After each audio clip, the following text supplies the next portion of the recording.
fire weather was inspired by the terrible fire in Fort McMurray that ignited on May 3rd, 2016, and burned in the city for 10 days. I just kept thinking about this dark cloud that shrouded the entire city of Fort McMurray. It is a really vivid and sweeping story about what fire is, how fire has changed because of climate change, how communities are at risk. He talked about the fire in Fort McMurray just astounding the firefighters, these veteran firefighters. It seemed to have just this character of its own, like it wanted to burn everything and spread everywhere despite their best efforts. So fire is almost a character in the book, and it is terrifying. I talked to one guy and I said, did you notice that the temperature in your truck on the thermometer? He said it was 66 Celsius. And there were fireballs rolling over the road over his wife's car. I mean, really, it was end times for them. Oh, you can feel the heat. Holy.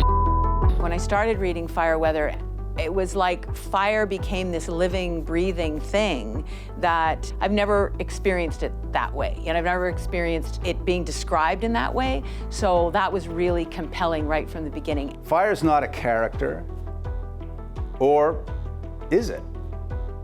And the more I started looking at fire, well, it breathes oxygen the way we do. It off-gasses CO2 the way we do. It has an appetite like we do. It has to be fed like we do. It's ambitious like we are.